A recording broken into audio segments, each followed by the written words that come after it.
What's up guys? I hope you are doing well. I am Veer. Welcome to stellar family. तो कैसे हो दोस्तों? मैं आशा करता हूँ शानदार तरीके से आप लोग अपनी लाइफ को एंजॉय कर रहे हो, अपनी सेहत, फैमिली और पढ़ाई का ध्यान काफी अच्छे से रख रहे हो। तो आज मैं काफी जोश में हूँ क्योंकि कल आप लोगों के जो मैसेज आए, जो आप लोगों के मेल्स आए, उन्होंने जोश जो है वो 7वें आसमान पर पहुंचा दिया है। कल जो है टोटल मिलाकर 10,000 के करीब टोटल सारे मैसेज, मेल और कमेंट अगर मैं देखूं यहाँ पर पहुंचे तो काफी कुछ उसमें से पढ़े गए। रिप्लाई करना सबका पॉसिबल नहीं है, वो सारी चीजें आप लोग जानते हैं, पर लेकिन कई सारे बहुत ज्यादा इमोशनल करने वाले मेल्स मुझे देखने को मिले। एक मेल्स आया हुआ था वहां पर, एक मेल था उसमें एक लड़का जो है उसके जो फादर की डेथ हो गई, तो वो लगभग 3 साल से लेक्चर सुन रहा है। तो बोल रहा है कि सर आपके लेक्चर सुन सुनकर मैं अपनी फैमिली को संभाल पा रहा हूं। एक तरीके से घर में उसकी जो मदर है, उसकी सिस्टर है, उसका छोटा भाई है, तो वो जो बंदा है अपनी पढ़ाई भी कंटिन्यू कर पा रहा है और इसी के साथ साथ में अपनी फैमिली का भी ध्यान रख पा रहा है। तो उसके द्वारा जो बेसिकली जो पूरी स्टोरी अपनी लिखी गई वो रियलिटी में हार्ट टचिंग थी यार। मतलब मैंने उससे कभी फेस टू फेस मिला नहीं, उससे कभी मैंने बात नहीं की, ओनली जस्ट लेक्चर सुन सुनकर ये जो बंदा है वो अपनी लाइफ में क्या क्या चीजें इंप्लीमेंट कर सकता है वो पॉइंट वहां से चूज कर रहा है। देखिए आप लोग भी वही लेक्चर सुन रहे हैं और वो बंदा भी वही लेक्चर सुन रहा है, तो यहां से डिफरेंस पता चलता है कि आप लोग कितना सीख के जा रहे हैं। और कई सारे ऐसे होते हैं जो कि बस टाइम पास करते हैं, तो इस तरीके से आप लोगों को भी उसको थोड़ा सीरियस होकर अगर सुनेंगे तो बहुत सारी ऐसी चीजें आप लोगों को देखने को मिलेगी जो रियलिटी में आप लोगों की लाइफ को चेंज करती हुई यहां पर नजर आएगी। तो इसीलिए मैं आप लोगों को बोलता हूं, देखिए अगर क्लास में अगर 60 बच्चे बैठे हुए हैं तो यहां पर कोई एक बच्चा है कि टॉप कर रहा है और दूसरा बच्चा है कि एग्जाम भी क्लियर नहीं हो रहा है, जबकि टीचर तो सबको एक जैसे से पढ़ा रहा है। तो यहां से कंडीशन ये बन जाती है कि आप लोग उसमें कितना इंटरेस्ट दिखाते हैं। तो यहां से एक बच्चा है कि जब लेक्चर सुनता है तो कॉपी और पेन लेकर बैठता है, प्रॉपर वे में उस लेक्चर को सुनता है। दूसरा बच्चा है जो घूमते हुए सुनता है। तीसरा बच्चा है कि बस रख दिया है, इधर उधर घूम रहा है और लेक्चर चल रहा है। मतलब हर एक लेक्चर में आप लोगों को जो कनेक्टिविटी है, जो अंडरस्टैंडिंग है, जो चीजों को समझने का जो लेवल है वो बढ़ता और घटता नजर आएगा जैसे जैसे बच्चे की इंटेंशन है। एक बच्चा ऐसा एग्जाम के पॉइंट ऑफ से सुन रहा है, एक बच्चा ऐसा जनरल नॉलेज के पॉइंट ऑफ से सुन रहा है, एक बच्चा ऐसा जैसे अवेयरनेस होनी चाहिए थोड़ी बहुत हल्की फुल्की सी कि हाँ चल क्या रहा है सोसाइटी में। तो सब अलग अलग लेवल पर अपना काम करते हैं। पर लेकिन मैं कहूं, मैं सिंगल एक लेक्चर एक ही तरीके से पढ़ाने वाला हूं सबको, चाहे आप लोग 20,000 देखें, 30,000, 40,000 या 50,000 बच्चे देखें, तो मेरा एक वही लेवल यहां पर आप लोगों को देखने को मिलेगा। तो ये आप लोगों के ऊपर डिपेंड करता है कि आप लोग उस लेक्चर को कैसे लेकर चलते हैं। तो कई सारे ऐसे जो हार्ट टचिंग मेल में आप लोगों को बोल सकता हूं कि ये थे कि जिनको रियलिटी में एक तरीके से मुझे सोचने के लिए मजबूर कर देते हैं। एक लड़की है जो कि लगभग 11th क्लास में है, उसने क्या बोला कि सर मेरे पापा ने फर्स्ट टाइम आपका लेक्चर जो था यूट्यूब में उनको रिकमेंडेशन में आया, तो मेरे पापा ने आपका लेक्चर सुना, तो उन्होंने फिर मुझे बताया कि ये लेक्चर सुना करो। और जिस दिन से मैं लेक्चर सुनी उस दिन से पूरा घर आपका ही लेक्चर सुन रहा है। तो एक तरीके से आप लोग समझ सकते हैं कि पूरी फैमिली बैठकर लेक्चर सुन रही है। एक बच्चे ने बोला कि सर आपका जो लेक्चर है पिछले 1.5 साल से लगभग किसी स्कूल में, यहाँ पर इसके जो मध्य प्रदेश के अंदर किसी स्कूल में चलाया जा रहा है जो लेक्चर होता है, ठीक है। कभी कभी लेक्चर थोड़ा लेट हो जाता है तो वो क्या करते हैं, एक दिन पुराना लेक्चर चला देते हैं वहां पर।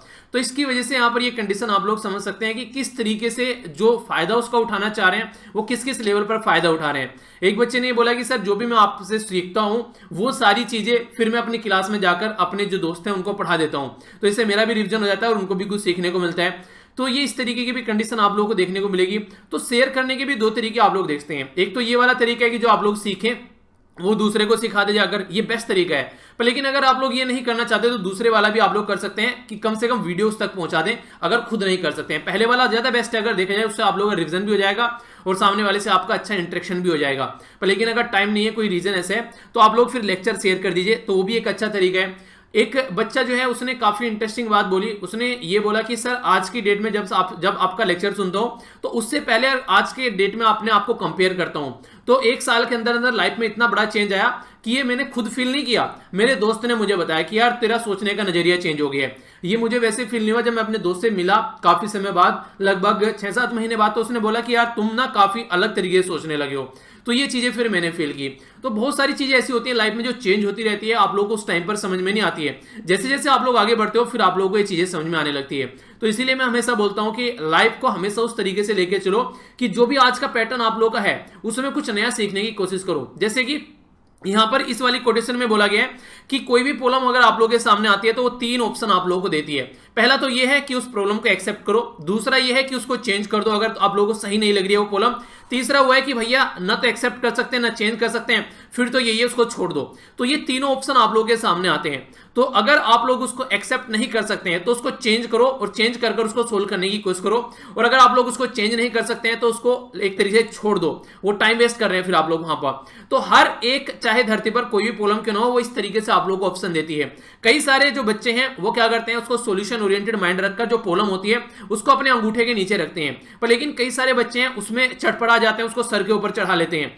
तो ये आप लोगों की जो सोचने की कैपेबिलिटी है उस पर्टिकुलर प्रॉब्लम को लेकर, वहां से पता चलता है कि आप लोग प्रॉब्लम को सोल्व करने का माइंडसेट कैसा रखते हैं। तो इस तरीके से अगर आप लोग उसको सॉल्यूशन ओरिएंटेड माइंड रखें तो ये कितनी भी बड़ी प्रॉब्लम क्यों ना हो, वो आप लोगों की एक तरीके से आप लोग ये नहीं बोल सकते वो आप लोगों की जान लेके चली जाएगी।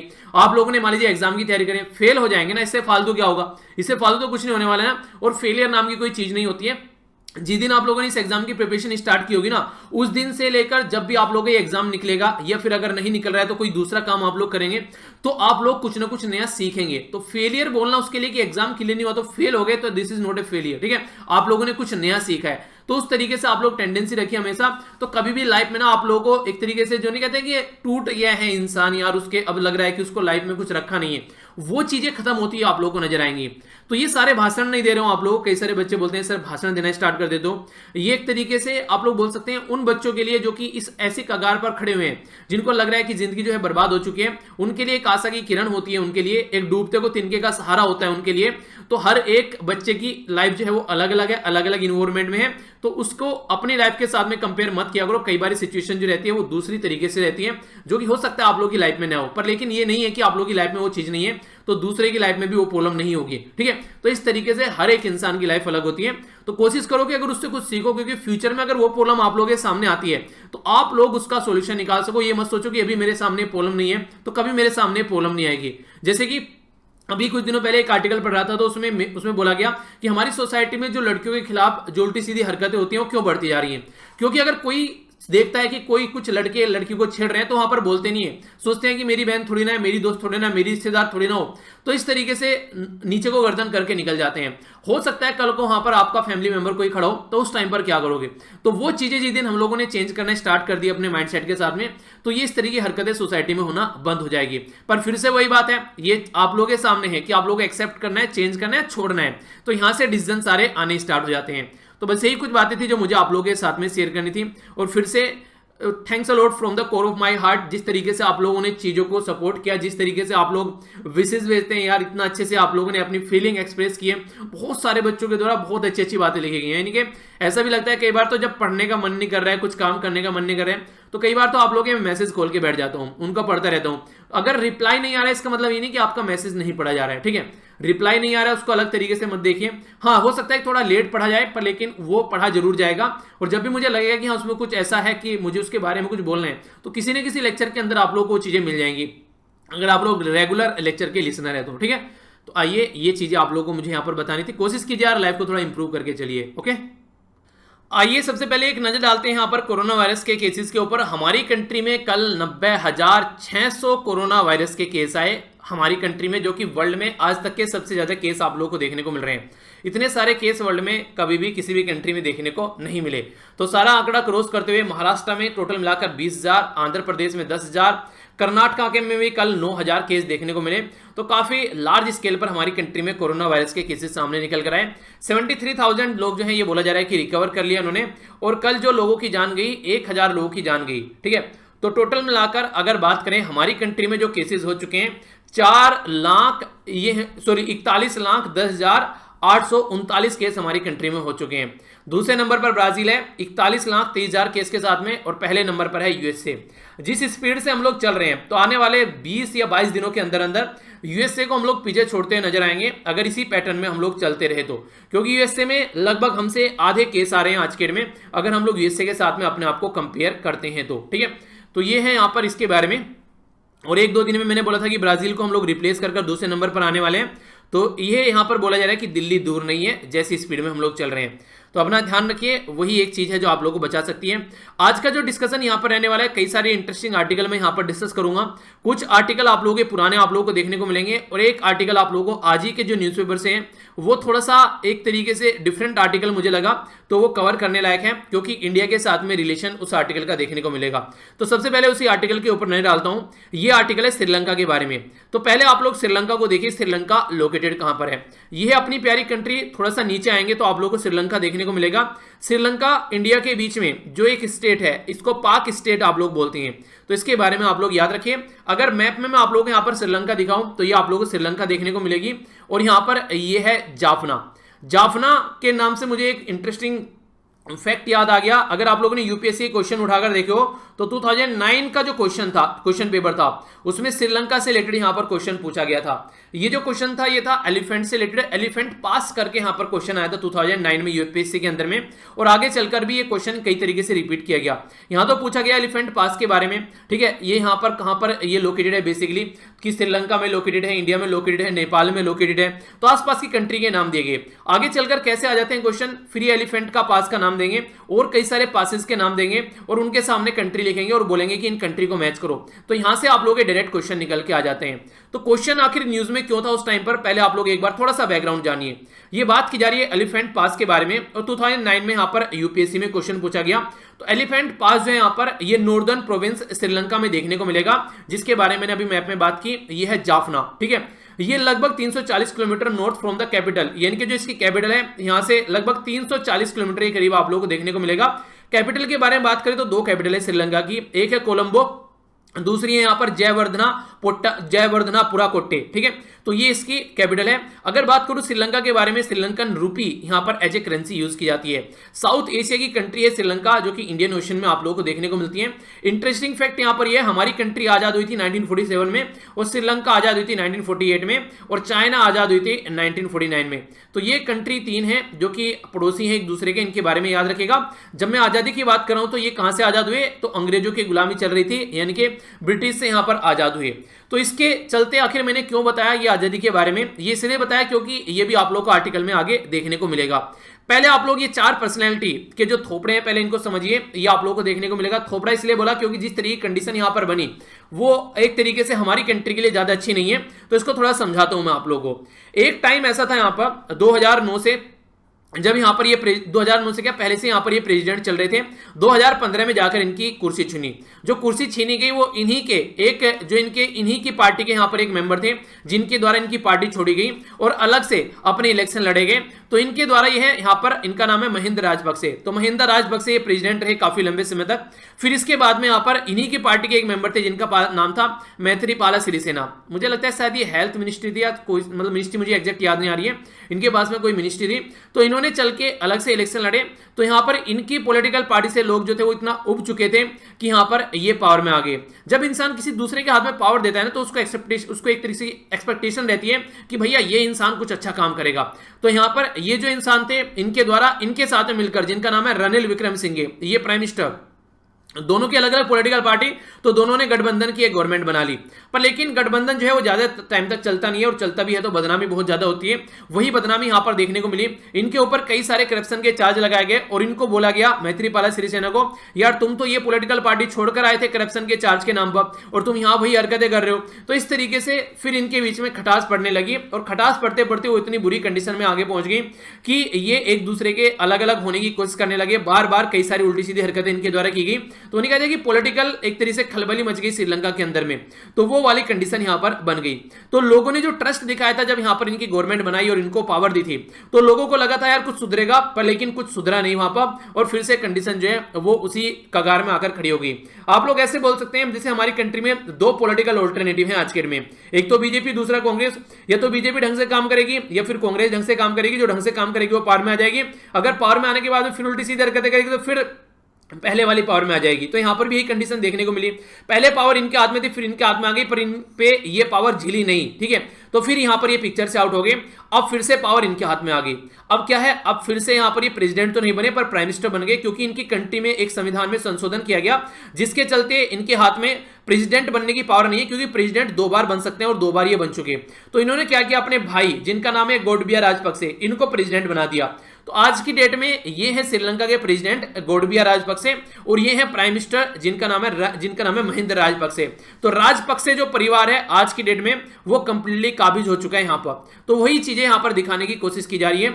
अब यहां पर जो बात कर रहे हैं ये कुछ अमेंडमेंट के बारे में बात करेंगे जिनका हमारी कंट्री के साथ में भी कुछ रिलेशन है, तो वो मैं आप लोगों को बताऊंगा। सबसे पहले यहां पर बात की जा रही है 13th अमेंडमेंट के बारे में। तो पहले 13 अमेंडमेंट देखते हैं, उसके बाद में इस वाली स्लाइड पे मैं आऊंगा, तभी आप लोग यहां पर समझ पाएंगे कि ये क्या करने की कोशिश कर रहे हैं। 13th अमेंडमेंट यहां पर श्रीलंका में किया गया। तो श्रीलंका में ये 13th अमेंडमेंट जो था बेसिकली ये क्यों निकल के आया, जब इंडिया और श्रीलंका का जो एक अकॉर्ड साइन किया गया 1987 में, जब हमारी कंट्री के जो प्राइम मिनिस्टर थे ये थे राजीव गांधी जी। तो उस टाइम पर जो श्रीलंका के जो प्रेसिडेंट थे यहां पर ये जे आर जयवर्धने, तो इन दोनों के बीच में ये एग्रीमेंट साइन किया गया। इंपॉर्टेंट पॉइंट है, याद रखना ये एग्रीमेंट, क्योंकि ये जो एग्रीमेंट था इस एग्रीमेंट ने जो यहां पर एलटीटीई जिनका नाम आप लोगों ने सुना होगा, जिसको बोलते हैं liberation tigers of Tamil Eelam, तो ये जो पर्टिकुलर जिसको एलटीटी आप लोग बोलते थे, और जहां पर लोकल जो बेसिकली श्रीलंका के अंदर कम्युनिटी थी उनमें एक जो कॉन्फ्लिक्ट देखने को मिल रहा था उसका सॉल्यूशन निकालने के लिए, अगर शॉर्ट भाषा में बोलूं तो जो इनके अंदर गृह युद्ध चल रहा था उसको सोल्व करने के लिए यहां पर ये एग्रीमेंट लाया गया। इस एग्रीमेंट के थ्रू कोशिश ये की गई कि सबको थोड़ी थोड़ी पावर दी जाए, और खासकर जो फोकस यहां पर दिया गया ये तमिलियन कम्युनिटी को पावर देने की बात की गई, क्योंकि इंडिया के द्वारा इंटरवीन किया गया। आखिर तमिलियन कम्युनिटी यहां क्या कर रही है, तो आप लोगों के माइंड में क्वेश्चन आ रहा होगा। उसका आंसर ये, जब हमारी कंट्री में भी अंग्रेज थे और यहां पर भी अंग्रेज थे, तो अंग्रेजों के द्वारा काफी टाइम यहां पर ऐसा काम किया गया कि खेती करने के लिए यहां पर बहुत सारी तमिलियन कम्युनिटी को श्रीलंका के अंदर ले गया। जैसे चाय की खेती करनी है, दूसरी खेती करनी है, तो तमिलियन कम्युनिटी को यहां से लेकर गई है। तो तमिलियन कम्युनिटी ने यहां पर काफी बड़ा रोल प्ले किया। खासकर किस एरिया में, ये था यहां पर नॉर्थ वाला रीजन जिसको जाफना आप लोग बोलते हैं। तो इस वाले रीजन में काफी लार्ज स्केल पर तमिलियन कम्युनिटी देखने को मिलती है। इंटरेस्टिंग बात यहां पर यह, तमिलियन कम्युनिटी साउथ इंडिया में आप लोग को पता है एजुकेशन लेवल काफी अच्छा है, तो पढ़ी लिखी काफी अच्छी होती है। तो इसके चलते यहां पर कई सारे जो बड़े बड़े ऑफिसेज हैं श्रीलंका के अंदर वो तमिलियन कम्युनिटी के कंट्रोल में थे, जब तक यहां पर इनकी कंट्री जो है वो प्रॉपर वे में यहां पर एक तरीके से बोले कि आजाद नहीं हो सकी। तो जब यहां पर 1948 में आजाद हुई तो इनको समझ में आने लगा कि भैया तमिलियन कम्युनिटी के पास में सारे एजुकेशन इंस्टीट्यूशन में टॉप पोस्ट पर तमिलियन कम्युनिटी है, सारी पोस्ट पर तमिलियन कम्युनिटी है। तो फिर जनता के अंदर रोष फैला और वहां पर गृह युद्ध चलना स्टार्ट हुआ। तो उसी को सप्रेस करने के लिए जो उस टाइम पर प्रेसिडेंट थे ये थे यहां पर महिंदा राजपक्षा, और इनके जो भाई थे यहां पर ये मिलिट्री लीडर थे। तो इन्होंने मिलकर दबाकर उन्हें कहते तमिलियन कम्युनिटी को बुरी तरह मारा, बुरी तरह उनको एक तरीके से बुरी कंडीशन में डाल दिया। तो तब से लेकर यहां पर ये देखने की कोशिश की गई कि कैसे इनको सोल्व करना है। तो ये चीजें चलती रही। तो राजीव गांधी जी के टाइम पर फिर कुछ चीजों को सोल्व किया गया, और फिर 2009 में, अभी आप लोगों को पता होगा कि 2009 में काफी लार्ज स्केल पर यहां पर प्रॉब्लम देखने को मिली। आज की डेट में भी दुनिया भर के घर ऐसे हैं जिनके घर से आदमी गायब है, इनके दुनिया भर के लोगों को यहां पर मारकर पता नहीं कहां दफना दिया गया, और पता नहीं है उनके घर वालों को कि वो जिंदा है या फिर मर गए। ये कंडीशन देखने को मिल रही है। तो बेसिकली 13th अमेंडमेंट क्या था, 13th अमेंडमेंट यहां पर लाया गया था कि जो पावर है वो प्रोविंसेस के हाथ में दी जाए। प्रोविंसेस समझने की कोशिश कीजिएगा आप लोग, प्रोविंसेस का मतलब क्या है। अगर मैं अपनी कंट्री में आप लोगों को बात करूं, हमारी कंट्री में आज के डेट में 28 स्टेट हैं, 28 स्टेट है और 8 यूनियन टेरिटरी है। तो मैं आप लोगों को 28 स्टेट को अगर बोलूं कि हमारी कंट्री में 28 प्रोविंस है, तो ये प्रोविंस के बारे में बात की जा रही है, यानी कि राज्य है एक तरीके से। तो 13th अमेंडमेंट ने ये किया कि जो ये प्रोविंसेस हैं इनको पावर दो, यानी कि राज्य के हाथ में पावर दो। तो पावर शेयरिंग जो था यहाँ पर बेसिकली वो निकल के आया। तो हमारी कंट्री में अगर आप ये यहाँ पर श्रीलंका के अंदर बात करें तो ऑल 9 प्रोविंसेस जो है यहाँ पर उनको इंक्लूडिंग सिन्हाला कम्युनिटी को यहाँ पर सेल्फ गवर्नेंस का यहाँ पर बेसिकली रूल दे दिया गया। सेल्फ गवर्नेंस का मतलब क्या है, यहाँ पर एक तरीके से आप लोग यहाँ पर बोल सकते हैं कि एजुकेशन हो गया, हेल्थ हो गया, एग्रीकल्चर हो गया, हाउसिंग हो गया, लैंड हो गया, पुलिसिंग हो गया, ये सारी पावर जो थी यहाँ पर ये जो प्रोविंसेस हैं यानी कि जो स्टेट है उनके हाथ में दे दी गई, जिसके चलते जो प्रोविंशियल एडमिनिस्ट्रेशन है वो यहाँ पर काम करने लगा। पर लेकिन कुछ चीजें ऐसी होती हैं जब यहाँ पर वो नहीं कहते 2 लोगों के हाथ में पावर आ जाती है। ये यहाँ पर राज्य के हाथ में तो पावर दे दी, पर लेकिन फाइनेंशियल पावर जो थी यानी कि आप लोगों के हाथ में एजुकेशन है, हेल्थ है, एग्रीकल्चर है, हाउसिंग है, पुलिस है, पर लेकिन पैसा कहां से आ रहा है, पैसा आ रहा है प्रेसिडेंट के पास में से। तो इसका मतलब ये बिना पैसे के तो इनकी कहानी खराब है, काम चलेगा ही नहीं यहाँ पर। तो एक तो सबसे बड़ी प्रॉब्लम वो देखने को मिली। दूसरी है कुछ पावर ऐसी हो गई जो ओवर राइडिंग हो गई, यानी कि प्रेसिडेंट के हाथ में पावर हो गई वो, और यहाँ पर एक तरीके से राज्य के हाथ में पावर हो गई। तो किसकी चलेगी, तो फिर वही कॉन्करेंट वाली फंडा बन गया। यानी कि जैसे हमारे संविधान में सातवें शेड्यूल में कितनी लिस्ट है? 3 लिस्ट है। एक को बोलते हैं सेंट्रल लिस्ट, दूसरे को बोलते हैं स्टेट लिस्ट और तीसरे को बोलते हैं कॉन्करेंट लिस्ट। तो सेंट्रल लिस्ट में सेंटर के हाथ में पावर रहती है, स्टेट लिस्ट में स्टेट के हाथ में पावर रहती है, कॉन्करेंट लिस्ट में दोनों के हाथ में पावर रहती है। तो दोनों के हाथ में तो पावर रहती है, पर लेकिन अगर सेंटर ने पहले लो बना दिया तो वो पावरफुल होगा। तो ऐसे ही प्रेसिडेंट के हाथ में पावर आ गई। अब प्रेसिडेंट के हाथ में पावर आ गई तो राज्य को ज्यादा काम नहीं करने देगा। तो कई सारी ऐसी चीजें यहां पर देखने को मिली जिनको ढंग से इंप्लीमेंट नहीं किया गया। तो जो प्रोविंशियल एडमिनिस्ट्रेशन था वो ढंग से एक तरीके से आगे नहीं बढ़ पाया और सारी पावर जो थी वो कहीं ना कहीं जो सेंटर था उसके हाथ में आप लोगों को देखने को मिली। तो इसी के चलते पुलिस और लैंड से रिलेटेड जो पावर थी प्रोविंसेस के हाथ में, वो बेचारे उसको कभी इंप्लीमेंट ही नहीं कर पाए। और इसी के साथ में अगर बात करें नॉर्थ और जो ईस्टर्न प्रोविंसेस थी, आगे चलकर उनको कोशिश की गई मर्ज करने की, पर लेकिन फिर आगे चलकर सुप्रीम कोर्ट का एक डिसीजन आया श्रीलंका के अंदर, फिर उनको अलग कर दिया गया। ये कहानी के तौर पर आप लोगों को इसलिए बता रहा हूं ताकि ये कहानी आप लोग याद रख सकें और फिर एग्जाम में आप लोगों को जब भी कुछ चीजें देखने को मिले तो वो याद आ जाए। इशू क्या था? अब यहां पर इशू ये था, जो सिन्हाला कम्युनिटी है वो श्रीलंका के अंदर लोकल बुद्धिस्ट कम्युनिटी है। आप लोग अगर पेपर पुराने उठाकर देख रहे हैं तो आप लोगों को याद होगा, जैसे यहां पर सिन्हाला कम्युनिटी होगी श्रीलंका के अंदर, रोहिंग्या कम्युनिटी होगी, ये आप लोगों को देखने को मिल रही है किसके अंदर? म्यांमार के अंदर में। इसी तरीके से कई सारी कम्युनिटी जो न्यूज में होती है ना, उनके बारे में आप लोगों से कई बार एग्जाम में पूछ लिया जाता है कि मैच करने के लिए रख दो इनको कि कौन सी कम्युनिटी कौन सी कंट्री में न्यूज में है। तो ये जो कम्युनिटी होती है इनको आप लोग थोड़ा सा याद रखिएगा, ठीक है, जिनके बारे में मैं आप लोगों से अलग स्पेशली फोकस देकर बताता हूं। बेसिक रीजन ये रहता है ताकि आप लोग उनको इंटरेस्टिंग वे में थोड़ा सा सुन सको। तो सिन्हाला जो नेशनलिस्ट है यहाँ पर, उनके हाथ में जो बेसिकली उनको लगा सिन्हाला नेशनलिस्ट की टू मच पावर दे दी गई यहाँ पर जो तमिलियन कम्युनिटी है उनके हाथ में, और सिन्हाला कम्युनिटी को यहाँ पर कम पावर देखने को मिल रही है। तो इसके चलते वो परेशान में आने लगे। जबकि यहाँ पर अगर देखा जाए जो ये बोला गया इनके द्वारा, सिन्हाला कम्युनिटी के द्वारा, कि ये सारी जो पावर है जो तमिलियन कम्युनिटी के हाथ में गई है, ये श्रीलंका के साथ में जो अकॉर्ड साइन किया गया है यहाँ पर तमिल जो इंडियन गवर्नमेंट के सपोर्ट से, यानी कि 13th अमेंडमेंट जो किया गया उसकी वजह से यहाँ पर ये खामियाजा हम लोगों को भुगतना पड़ रहा है। ये बात बोली गई सिन्हाला कम्युनिटी के द्वारा, ठीक है। तो इनका मतलब ये था कि सारी पावर जो है तमिलियन कम्युनिटी के हाथ में चली गई है, हमारे हाथ में ज्यादा पावर नहीं है, हमारी कंट्री में हम ही को सेकेंडरी सिटीजन बना दिया गया है। तो ये चीजें देखने को मिली। रिप्रेजेंटेशन थी, अगर उसके बारे में बात करें तो कॉन्स्टिट्यूशनल प्रोविजन के हिसाब से जो लॉन्ग पेंडिंग तमिलियन क्वेश्चन था उसको तो इशू को सोल्व किया गया, पर लेकिन जो एक नया मुद्दा निकल कर आ गया वो अब सोचने वाला यहां पर बन गया। यानी कि फ्यू सिग्निफिकेंस अगर देखें 1980 से काफी लंबे समय से, जब मैंने आप लोगों को बोला आजाद कब हुई थी कंट्री? 1948 में। 1948 से लेकर 1980s में जाकर यहां पर तमिल जो सिन्हाला बुद्धिस्ट कम्युनिटी है जो कि मेजोरिटी कम्युनिटी है, वो यहां पर एक तरीके से आप लोग देखते हैं सिग्निफिकेंस गेन उनको देखने को मिला। पर लेकिन तमिलियन कम्युनिटी की लॉन्ग पेंडिंग जो डिमांड थी उनके ऊपर थोड़ा फोकस दिया गया। वो भी किसकी वजह से? वो इंडिया की जो यहां पर बेसिकली इंटरवेंशन से यहां पर ये फोकस दिया गया। तो ये तो था पूरा बैकग्राउंड का इशू। अब प्रेजेंट में क्या चल रहा है वो आप लोग समझिए। प्रेजेंट में ये चल रहा है आज के डेट में, जो यहां पर दोनों भाई ये चुनकर आए हैं, तो यहां पर एक प्रॉब्लम हो गई है। प्रॉब्लम क्या हो गई है? जिससे पहले वाली गवर्नमेंट थी 2015 में उन्होंने संविधान में चेंज किया। संविधान में क्या चेंज किया? संविधान में चेंज किया कि जो 13वां कॉन्स्टिट्यूशन अमेंडमेंट किया गया था उसमें जिस जिस तरीके से पावर दे रखी थी, तो वो कंडीशन ऐसी थी कि यहां पर प्रेसिडेंट को बोला गया था कि यहां पर प्रेसिडेंट जो है वो ऐसा नहीं कि 2 बार की बार लगा रखी कि प्रेसिडेंट यहां पर ऐसा नहीं कि 2 बार बस प्रेसिडेंट बन सकता है। पर लेकिन उन्होंने क्या किया 2015 में, यानी कि 2015 में जो गवर्नमेंट थी किसकी थी? मैत्रीपाला और रणनील विक्रमसिंघे की। इन्होंने संविधान में चेंज किया और संविधान में चेंज किया जो 13th अमेंडमेंट था उसमें चेंज किया गया।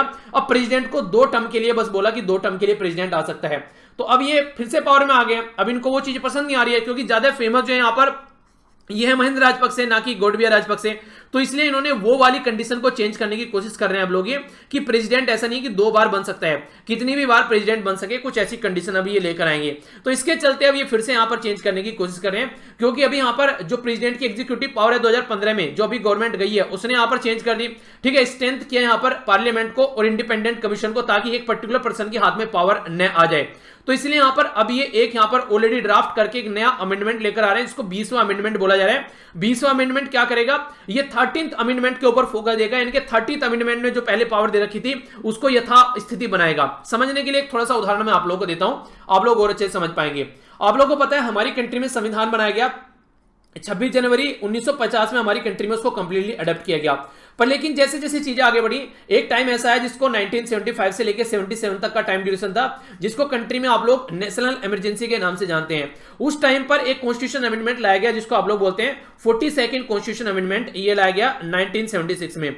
जब ये 1976 में कॉन्स्टिट्यूशन अमेंडमेंट लाया गया तो इस टाइम पर जो था बहुत सारी चीजें चेंज कर दी गई, इसलिए हम लोगों ने इसको मिनी कॉन्स्टिट्यूशन भी बोला। तो मिनी कॉन्स्टिट्यूशन बोला क्योंकि इसमें काफी सारा चेंज कर दिया गया हमारे संविधान के अंदर में। इवन जो डीपीएसपी जिनको directive principle of state policy आप लोग बोलते हैं, उनको ज्यादा पावर दे दी गई as compare to fundamental right के। तो यहां तक हरकतें की गई हमारी कंट्री में। पर लेकिन जब ये चीजें थी, फिर इसको चेंज करने के लिए जैसे ही यहां पर इंदिरा गांधी जी का जो ड्यूरेशन था वो खत्म हुआ, हमारी कंट्री में जनता पार्टी की गवर्नमेंट आई। तो जनता पार्टी की गवर्नमेंट ने फिर एक कॉन्स्टिट्यूशन अमेंडमेंट लेकर आया, इसको 1978 में 1978 में 44th कॉन्स्टिट्यूशन अमेंडमेंट था, जिसके चलते जो इनके द्वारा जो गलतियां की गई थी यहां पर, वो सारी गलतियों को चेंज किया गया। तो ये चीजें आप लोग यहां पर देखने को मिली। तो उसी तरीके से यहां पर ये बोलने की कोशिश की जा रही है कि जो पास्ट में जो चेंज किया गया था उसको फिर से यथास्थिति बनाने की कोशिश कर रहे हैं, यानी कि फिर से प्रेसिडेंट के हाथ में पावर देने की कोशिश कर रहे हैं। पर लेकिन हमारी कंट्री के लिए अब ये समझिए क्यों गलत है। हमारी कंट्री के लिए इसलिए गलत है क्योंकि गोटबाया राजपक्षे और जो महिंद्र राजपक्षे हैं, ये चाइना की गोद में जाकर ज्यादा बैठते हैं, यानी कि एक तरीके से चाइना का फेवर ज्यादा करते हैं और पड़ोसी देश हमारे हैं। तो अगर ये कंट्री चाइना के फेवर में ज्यादा जाती है तो इनडायरेक्ट वे में आप लोग ये बोलिए कि इंडियन ओशन के अंदर चाइना का दबदबा थोड़ा बढ़ता हुआ नजर आएगा और हमारी कंट्री के लिए खतरा होना स्टार्ट हो जाता है। क्योंकि अगर बात करें, नेपाल को पूरा चाइना अपने कंट्रोल में आज के में ले रहा है, पाकिस्तान तो चाइना के तलवे चाटता हुआ आप लोगों को नजर आता है, कंडीशन ये देखने को मिल रही है। अब बच गए यहां पर कुछ कंट्री, भूटान है जिसका चाइना के साथ में ज्यादा बनता नहीं है, म्यांमार में चाइना काफी ज्यादा इंटरफेयर करता है। तो चाइना का दबदबा हर जगह आप लोगों को देखने को मिल रहा है। तो इनडायरेक्ट वे में इंडिया को चारों तरफ से घेरा है चाइना। तो इसलिए यहां पर ये काफी इंटरेस्टिंग है। अगर यहां पर श्रीलंका के अंदर चाइना घुसता है तो और लार्ज स्केल पर हमारी कंट्री के लिए प्रॉब्लम देखने को मिल सकती है। तो ये बेसिक आर्टिकल है, जो बेसिकली आर्टिकल में इतनी सारी चीजें नहीं थी, पर मुझे लगा कि एक पूरा एक ओवरव्यू आप लोगों को दे दूं, ताकि जो फर्स्ट टाइम भी यहां पर इसको सुन रहे हैं, जिसको इसके बारे में ज्यादा मतलब एक तरीके से बैकग्राउंड नॉलेज नहीं है, वो भी इस आर्टिकल को ढंग से समझ सके। तो इसलिए मैंने कंप्लीटली इसको डिटेल में बताया आप लोगों को। ठीक है, आइए अब आगे चलता हूं।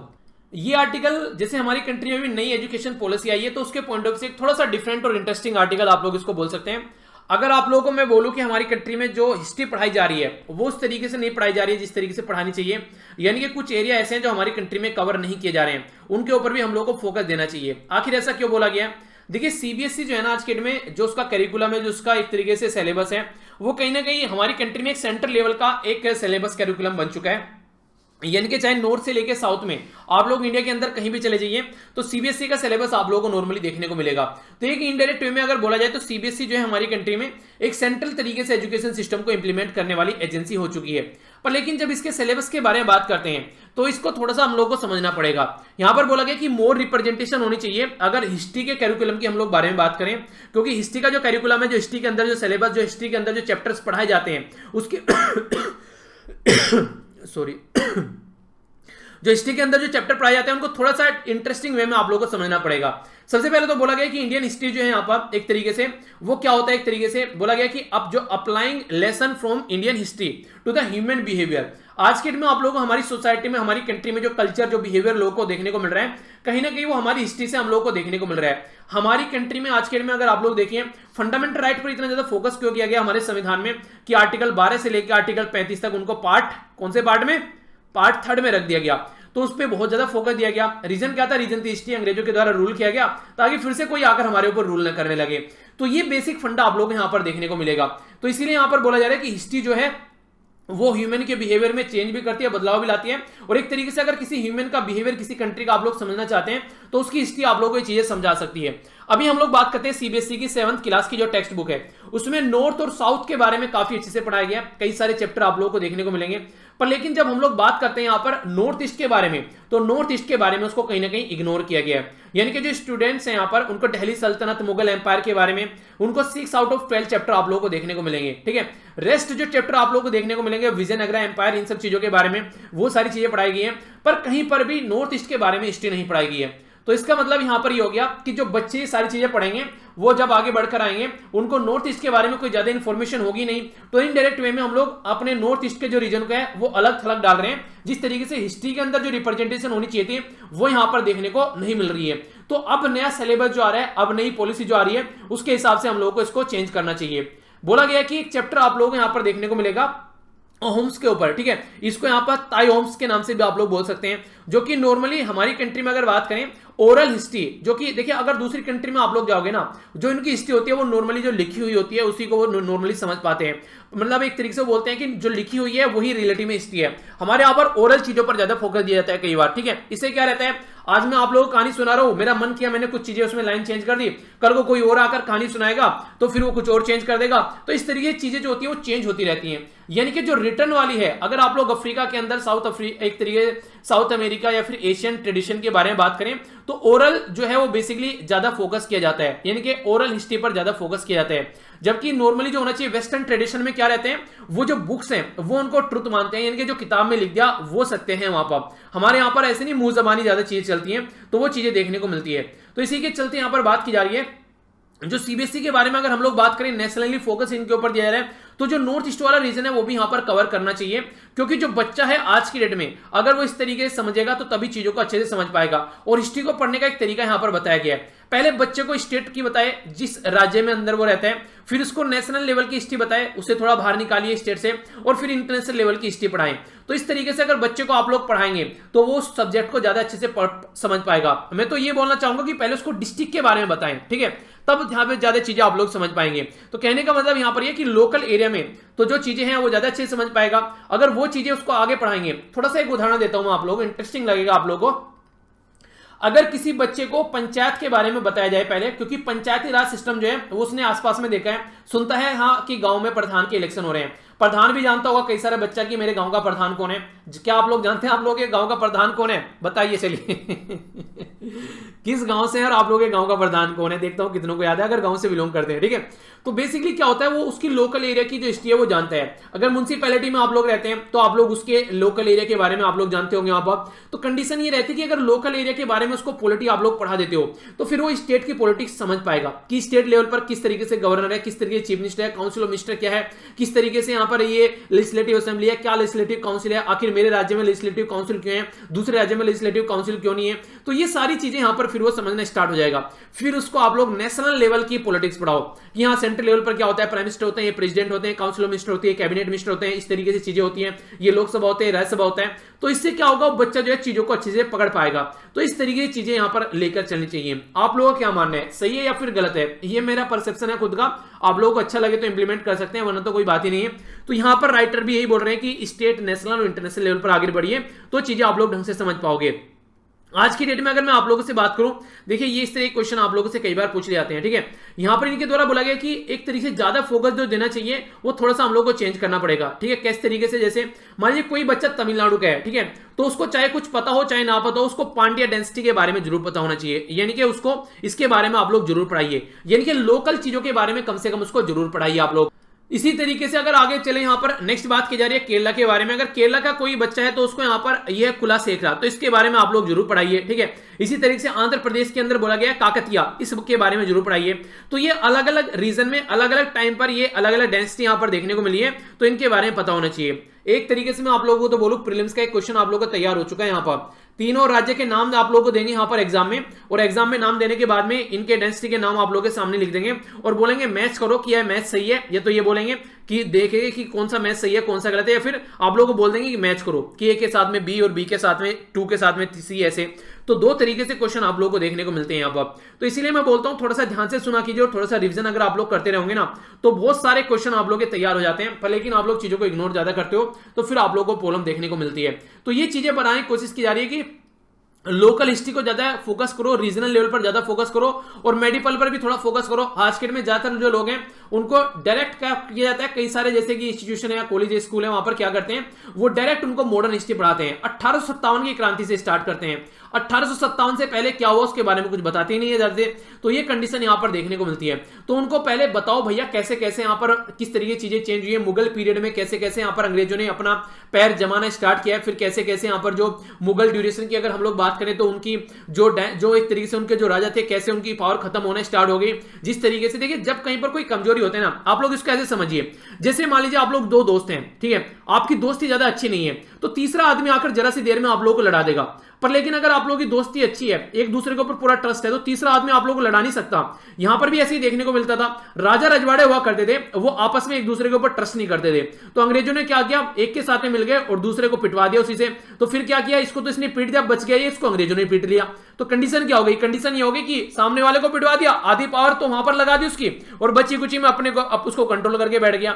यानी कि एक तरीके से एक तीर से दो शिकार कर दिए। तो अंग्रेजों को मैं एक तरीके से अगर बात करो ना, अगर माइंड के पॉइंट ऑफ से मैं उनको सैल्यूट करता हूं यार। एक छोटी सी कंट्री अगर मैप में आप लोग देखिए ढंग से, अगर आप लोग देख पाएंगे, यानी कि ये है कंट्री, मुट्ठी भर की कंट्री है यहां पर, ये देख सकते हैं यूके, और पूरे वर्ल्ड में इनके द्वारा राज किया जा रहा है। पूरा अफ्रीका कॉन्टिनेंट इनके कंट्रोल में है, चाइना, इंडिया, इधर यहां पर श्रीलंका, मतलब सब कुछ इनके कंट्रोल में पड़ा हुआ है। समझ सकते हैं कि एक छोटी सी कंट्री, मुट्ठी भर की कंट्री, जितना इसकी पॉपुलेशन है हमारी एक सिटी में पॉपुलेशन मिल जाती है, और वो पूरे वर्ल्ड को कंट्रोल करके चलिए। तो माइंड से खेले सारे, ठीक है। तो इसीलिए यहां पर सबको दबा दबा के पीट के गई है। तो ये कंडीशन आप लोग यहां पर समझिए। इसीलिए यहां पर एक तरीके से आज के में हम लोग क्या करते हैं, इंग्लिश बोलना ज्यादा पसंद करते हैं। क्यों? क्योंकि भैया वो रूल करके गए हैं, और जो रूल करके जाते हैं उन्हीं को तो फोकस करने की कोशिश करते हैं। हम लोग अपनी भाषा को बोलना ज्यादा पसंद नहीं करते हैं। इंग्लिश आनी चाहिए, हर जगह उसको अप्रिशिएट किया जाता है। एक बार को बाहर भी जाओगे, वहां पर कोई इंडिया में अगर कोई इंडियन मिल जाए तो वहां भी कोशिश करते हैं कि इंग्लिश बोली जाए। नहीं, हिंदी बोलो। वहां पर बिहार के हो तो बिहारी बोलो, उत्तर प्रदेश को तो अपनी लोकल लैंग्वेज बोलो, मध्य प्रदेश को तो जो भी साउथ इंडिया के हो तो अपनी लोकल लैंग्वेज में बात करो। प्राउड फील करना चाहिए यार आप लोगों को अपनी हिस्ट्री के ऊपर। क्यों उसको उस तरीके से देखते हो? तो वो चीजें नहीं होनी चाहिए, ठीक है। तो वही चीजें यहां पर समझाने की कोशिश की गई है। तो हिस्ट्री जो है एक तरीके से वो तभी यहां पर इंपॉर्टेंट हो पाएगी अगर आप लोग उस तरीके से उसको लेकर चलेंगे। तो आज की डेट में अगर बात करें, जो हिंदी जो इंपोज करने की कोशिश की जा रही है साउथ इंडिया में, तो वो गलत है। आप लोग क्या कर सकते हैं, उसको एक तरीके से लिटरेचर के तरीके से चैप्टर उसमें डाल सकते हैं। यानी कि पूरी हिंदी पढ़ाना स्टार्ट कर दो उनको, हिंदू एक तरीके से हिंदी कन्वर्ट करानी है साउथ इंडिया में, ऐसा मत करो। देखिए आराम आराम से चीजों को लेकर चलो। वो चीजें अगर उनको ऐसा ना लगे कि हाँ उनको एलियन बनाने की कोशिश की जा रही है, तो वो चीजें मत करो। रिलायबल इंफॉर्मेशन आज के में इंटरनेट में सब चीजों के रिलेटेड अवेलेबल है, तो वो भी चीजें आप लोग देखते हैं। एक तरीके से मेडिवल हिस्ट्री, इसी के साथ में जो मेडिवल हिस्ट्री है उसके ऊपर ज्यादा फोकस नहीं जाता है। आउटसाइड दिल्ली के बारे में बात करो तो एक तरीके से मतलब कहने का मतलब यहां पर ये कि आप लोग एक होलिस्टिक अप्रोच लेकर चलो, ये बेसिकली यहां पर बताने की कोशिश की गई है। और इससे जो बच्चे की उसकी सेल्फ जो आइडेंटिटी एक तरीके से उसको लेकर वो बढ़ती हुई नजर आएगी। तो बोला जा रहा है कि मैं आशा करता हूं कि चीजों को रीएग्जामाइन किया जाएगा। जो सिलेबस है यहां पर उसमें नॉर्थ ईस्ट की भी चीजें डाली जाएंगी। आप लोग इसके बारे में क्या बोलते हैं, यस या फिर नो, ऐसा होना चाहिए या फिर नहीं होना चाहिए, तो आप लोग अपनी राय यहां पर बता सकते हैं, ठीक है। इसी के साथ में एक लेक्चर आज आप लोगों को देखने को मिलेगा, जिसमें मैं इंपॉर्टेंट जो डेज हैं वो सारे कवर करूंगा जो लास्ट महीने के थे, यानी कि जो आप लोग अगस्त के महीने के इंपॉर्टेंट डेज विद थीम के साथ में एक वीडियो आप लोग यहां पर देखने को मिलेगी, ठीक है। तो उसको आप लोग एंजॉय कर सकते हैं, और बाकी रिवीजन करने की कोशिश कीजिए जितना ज्यादा आप लोग कर सकते हैं, ताकि एग्जाम में कोई प्रॉब्लम आप लोगों को फेस नहीं करनी पड़े। आप लोगों को 2020 की सारी पीडीएफ में ऑलरेडी टेलीग्राम पर प्रोवाइड करा चुका हूं। अब आप लोगों को 2019 की जो पीडीएफ है वो आज शाम तक मैं प्रोवाइड करा दूंगा, जिससे कि आप लोग अगर रिवीजन करना चाहते हैं तो उनको आप लोग रिवाइज कर सकें। ट्विटर पर मेरे साथ में कनेक्ट रहने के लिए दिल से धन्यवाद। जिस तरीके से आप लोगों ने कल चीजों को सपोर्ट किया, आप लोगों की जो एग्जाम्स की डेट थी वो आ गई है यहाँ पर, और आगे भी अगर कोई ऐसे कैंपेन चलाए जाते हैं उनको दिल खोलकर आप लोगों को सपोर्ट करना चाहिए, क्योंकि एक तरीके से गवर्नमेंट को पता होना चाहिए कि हाँ किस तरीके से चीजें चल रही हैं, और उनको वो चीजें सारी समझनी चाहिए कि हाँ जनता के साथ में कुछ गलत नहीं करना है। जनता की वजह से वहां पर बैठे हो तो जनता को सपोर्ट करो, जनता के बारे में सोचो, या ना कि अपने बारे में सोचना है। बाकी आप लोग इंस्टाग्राम और फेसबुक पर भी मेरे साथ कनेक्ट हो सकते हैं। तो इसी तरीके से मिलता हूं नेक्स्ट लेक्चर में। जब भी टाइम मिले किसी को पढ़ा दीजिए, दिल को जो सुकून मिलेगा किसी चीज के साथ में आप लोग उसको कंपेयर नहीं कर सकते। तो मिलता हूं नेक्स्ट लेक्चर में। बड़ों को नमस्ते, छोटों को प्यार, छोटी सी लाइफ है, एंजॉय करो यार। तो आज के लिए इतना ही। Thanks lot for listening. जय हिंद।